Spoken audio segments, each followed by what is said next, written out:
Ankleshwar railway ગોદી વિસ્તારમાં ભાગ્યોદય society પાસે પોણા 2 વર્ષ પહેલા ટ્રાવેલ સંચાલક પર ફાયરિંગ કરી હત્યા કરવાના મામલામાં પેરોલ પોલીસે કાવતરું ઘડનાર મુખ્ય આરોપીને ઝડપી પાડ્યો હતો। ગત તારીખ 3 ઓગસ્ટ 2022ના રોજ રાત્રે અંકલેશ્વર શહેરના અલનૂર કોમ્પ્લેક્સ ભાગ્યોદય સોસાયટીમાં રહેતા સદાકત અહમદ ઉર્ફે મુસા સઈદ અહમદ વાડીવાડા પોતાની જ્યુપિટર ગાડી લઈ ઘરે આવી રહ્યા હતા, જે દરમિયાન અજાણ્યા શખ્સોએ તેમના પર ફાયરિંગ કરી ફરાર થઈ ગયા હતા।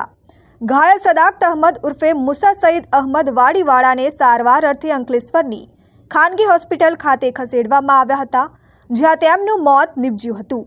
આ બાબતે અંકલેશ્વર શહેર એ ડિવિઝન પોલીસ મથકે ગુનો દાખલ કરવામાં આવ્યો હતો અને પોલીસે અગાઉ 3 શખ્સોને ઝડપી પાડ્યા હતા, જ્યારે હત્યાના ગુનામાં કાવતરું ઘડનાર મુખ્ય આરોપી મોહમ્મદ સફી ઉર્ફે કાનાની વોન્ટેડ હતો, જે દરમિયાન ભરૂચ પેરોલ ફ્લોની ટીમને મોહમ્મદ સફી ઉર્ફે કાનાની અંકલેશ્વર આવવાની હોવાની માહિતી મળી હતી, જેના આધારે પેરોલ પોલીસે વોચ ગોઠવી હતી। જે દરમિયાન પેરોલ ફ્લો પોલીસે ભાગ્યોદય સોસાયટીમાં રહેતો મોહમ્મદ સફી ઉર્ફે કાનાનીને ઝડપી પાડી અંકલેશ્વર શહેર એ ડિવિઝન પોલીસને હવાલે કરી વધુ તપાસ હાથ ધરી છે।